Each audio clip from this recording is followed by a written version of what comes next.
6월 30일 정부에서 투기과열지구 조정 대상 지역을 해제 발표를 했습니다.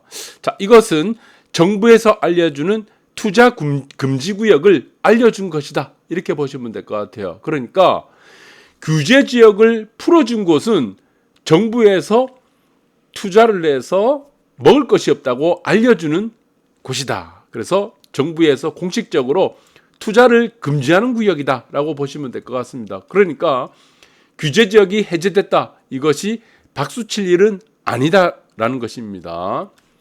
자, 그러면은 정부에서는 어떤 기준으로 지금 부동산 규제를 풀었을까요? 조정 대상 지역, 투기 과열지구. 네. 여기서 나와 있습니다. 여기서 보시면은 대구, 대전 등 지방 17곳을 부동산 규제 풀었다고 하는 거죠. 그러니까 우리가 중요하게 생각할 것은 이겁니다. 물가 상승률입니다. 자, 물가 상승률에 따른 집값이 어느 정도 올랐는가? 물가 상승률보다 집값이 많이 올랐는가? 아닌가를 따라서 우리가 규제를 풀어야 되는데, 자, 이 기준으로 따지면은 물가 상승률에 대한 기준으로 따지면은 전국이 다 풀어야 됩니다. 전국을 전부 다 풀어야 돼요. 그런데 지금 대구와 대전 등을 중심으로 해서 일부만 17곳을 풀었다고 하는 거죠. 자, 이것의 기준은 우리가 밑에 나와 있습니다. 세종을 규제를 유지했다는 것으로 봐서는 청약률이 가장 중요하다는 겁니다. 청약률. 자, 이 청약률이 가장 중요하다고 하는 이유는 또 무엇이겠습니까? 이것이 바로 미분양에 영향을 미치기 때문입니다. 그러니까 미분양이 나오지 않는 곳은 청약 대상 지금 투기과열지구 조정 대상 지역에서는 규제를 풀지 않겠다는 얘기입니다. 네, 그러면은 청약률이 있는 곳, 미분양이 발생하지 않는 곳은 이번 규제에서는 풀지 않는다. 이렇게 보시면 될 것 같아요.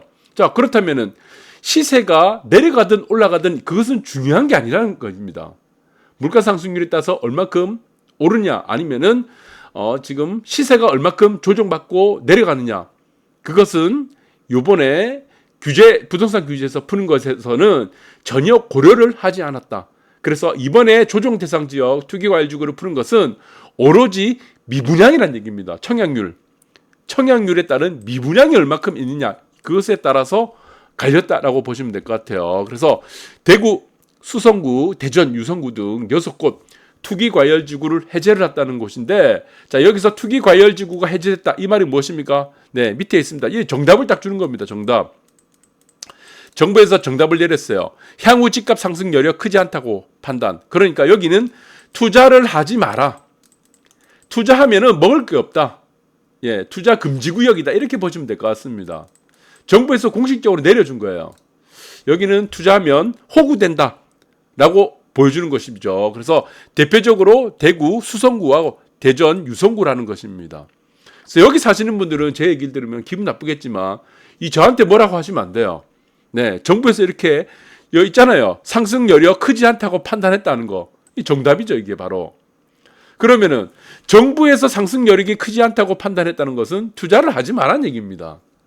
그래서 이번에 조정 대상 지역하고 투기과열지구 풀린 곳은 투자를 절대로 해서는 안 되는 곳이다. 그러면은 이미 여기에 집을 가지고 있고 여기에 투자를 했던 사람들은 어떻게 판단해야 되겠습니까? 네, 당연히 어느 정도는 이제 매기가 들어오겠죠. 네, 매수세가 어느 정도 들어오게 되면은 이게 팔고 나가야 됩니다. 투자로 했던 사람들은. 저는 그렇게 봐요. 네, 그래서 어느 정도는 이제 또 거래량은 어느 정도는 좀 풀릴 수가 있겠죠. 이전보다는. 네, 그러니까 이걸 이용을 해서 정리를 하는 것이 저는 맞다고 생각되지.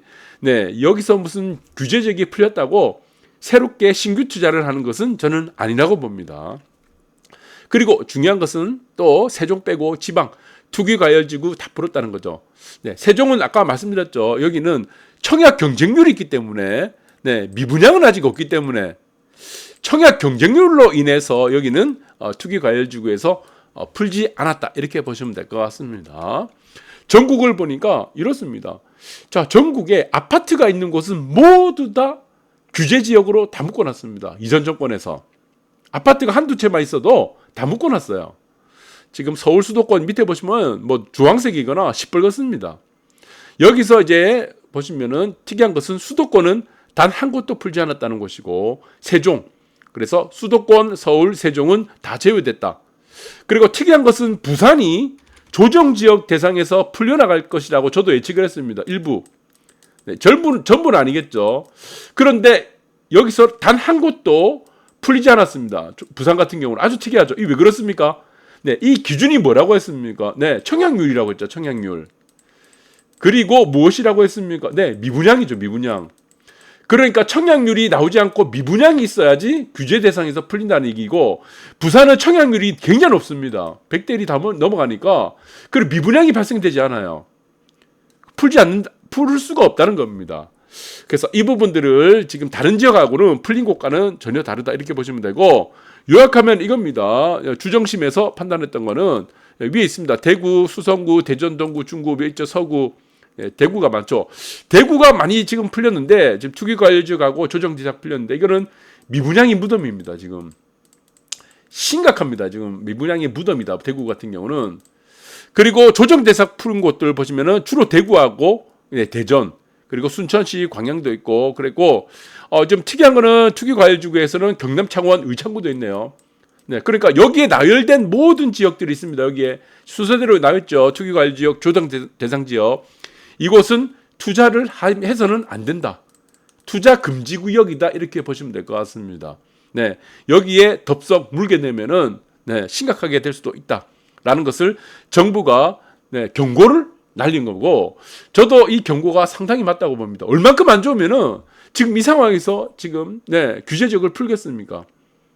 상당히 심각하다는 거고, 특히 세종과 대전을 보시면은 주로 세종과 대전이죠. 자, 세종과 대전의 가장 큰 차이점이 무엇이냐면은 서울입니다. 서울과 부산이 있으면은 서울과 부산은 양극화가 굉장히 심한 곳입니다. 그런데 대구와 왼쪽을 보시면 대구와 대전은 어떻습니까? 이걸 입지적으로 보면은 이 두 곳에 공통점이 있습니다. 무엇이냐? 희소성 있는 입지가 없어요. 희소성이. 그 다음에 한정성이 없습니다. 한정성. 네, 부동산에서 가장 중요한 것이 무엇입니까? 희소성과 한정성이죠. 그러니까 물을 바라봐야 되는데, 물입니다. 물. 한강변이라든가 무슨 뭐 광안대교 조망이라든가 이런 바다를 보는 이런 화려한 조망을 갖고 있는 곳이 없다는 겁니다. 자, 그래서 여기서는 지금 조금만 펀더멘탈이 조금 흔들린다 싶으면은 청약률이 떨어지고 미분양이 급격히 발생하는 지역이라 이렇게 보시면 될 것 같아요. 그러니까 공급에 대해서 수요가 지속적으로 받쳐줄 수 없는 곳이다. 이렇게 보시면 될 것 같아요. 희소성과 한정성이 있는 곳은요, 항상 수요가 있습니다. 항상. 네, 강남도 그렇죠. 항상 수요가 있습니다. 그런데 대전과 대구는 그런 곳이 없다. 그래서 여기서 나열된 규제 지역을 풀었다고 해서 여기서 덥석 물었다. 저는 이거 장담 못한다. 정부에서 여기는 투자를 하지 말라는 곳이라고, 금지구역이라고 못을 박은 곳이기 때문에. 그러면 조정 대상 지역에서 풀리게 되면 어떤 효과가 있나? 다른 효과 없죠. 지금 LTV도 보시면은 위에 있습니다. LTV. 이거 의미 없죠. 이미 80%까지 풀었으니까. 투기 지역이든 투기 과열지구든 조정 대상 지역이든 아무 상관없이 80% 풀었죠. 그 다음에 양도세. 이게 가장 중요하죠. 그러니까 이게 투자적인 요소에 대해서 우리가 중요하게 생각하는 것이 바로 비규제 지역입니다. 그리고 보유세, 이거는 뭐 세금 때문에 우리 투자 못합니까? 이거 나중에 나머지는 의미 없고. 이거 하나밖에 없습니다. 이거 하나밖에. 네, 양도세, 비과세, 이것이 비규제 지역은 보유만 2년 하면 된다는 겁니다. 그런데 보유 2년 해서 투자 수익률이 떨어지면 이거 장담 어떻게 합니까? 네, 규제 지역을 풀었다고 해서. 그래서 이것이 저는 투자 금지 구역이다 이렇게 보고 있는 겁니다. 네, 조정 지역을 풀었다는 것은, 투기 과열 지역 풀었다는 것은 그만큼 상황이 안 좋다라고 보시면 되는 거죠. 자, 그래서 이런 부분들이 여러분들이 지금 이전에 있어서하고는 좀 다르죠. 지금의 이제 금리도 비정상적입니다. 금리 상황도 비정상적이고, 이미 LTV도 지금 투기 과열 지역도 마찬가지로 80%까지 다 풀어놨기 때문에 의미가 없고, 그러면은 지금 LTV라는 것들이 문제가 아니고 DSR이 사실은 가장 중요합니다. DSR이 7월 1일부터입니다. 오늘부터. 그러니까 저는 어제 방송하니까 오늘부터 7월 1일부터 지금 1억 원 이상부터는 우리가 다 묶어놨어. 40% 다 묶어놨기 때문에 이거는 아무 의미 없습니다. 그러니까 조정지역을 푼다, 투기과열지역 푼다, 투기지역을 푼다는 것은 아무 의미 없다.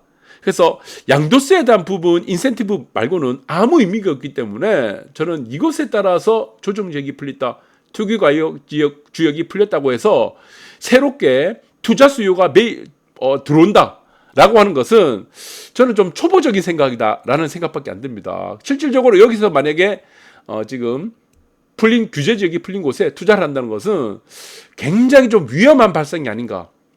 네, 그렇게밖에 판단이 되지 않습니다. 정부에서 공식적으로 투자 금지 구역을 발표를 한 것이다 라는 생각밖에 들지 않습니다. 감사합니다.